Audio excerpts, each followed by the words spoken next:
Bonjour tout le monde, bienvenue à Top Études. Alors on va étudier la gestion des ressources humaines. D'abord, je vais vous présenter le plan qu'on va suivre. Alors on va voir l'introduction au management des ressources humaines, l'aperçu sur les différents domaines des ressources humaines, l'intégration en entreprise, gestion des conflits et la gestion du stress. Alors, on commence par le premier chapitre, l'introduction au management des ressources humaines. Alors, qu'est-ce que la gestion des ressources humaines? Alors, la gestion des ressources humaines est l'ensemble des activités qui visent la gestion des individus dans le but de contribuer à la réalisation de la mission, de la vision, de la stratégie et des objectifs organisationnels. Alors, la gestion des ressources humaines ou bien la gestion des hommes au travail, il sert à développer les compétences nécessaires des employés, si on veut dire, pour que l'entreprise puisse atteindre ses objectifs. Voilà.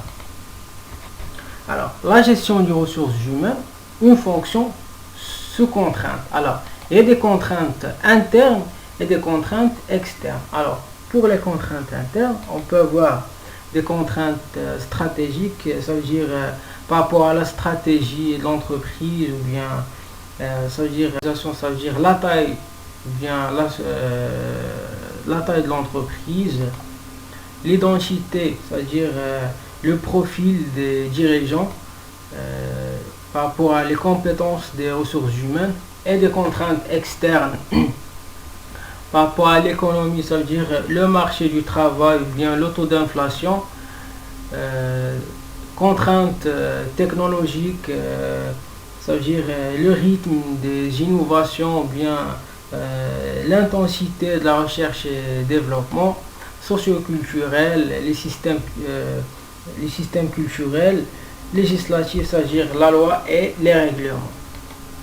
Alors, la gestion des ressources humaines, une fonction à planifier. Ça veut dire que le service de ressources humaines il fait une planification pour recruter ou bien embaucher le bon profil qui va permettre ou bien aider l'entreprise à atteindre ses objectifs. Celui qui va créer de la valeur pour l'entreprise. Alors, les étapes de cette planification. Alors, on a la réflexion stratégique, la première étape. La deuxième étape, la prévision des besoins en ressources humaines.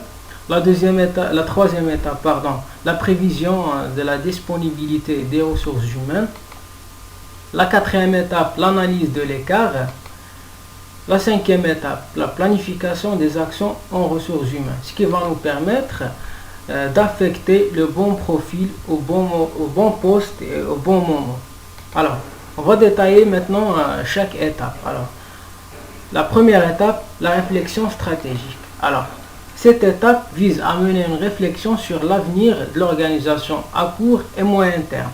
Ça veut dire, il s'agit d'élaborer un plan de développement de la main-d'œuvre qui comportera les actions nécessaires à entreprendre pour atteindre les objectifs de croissance à long terme.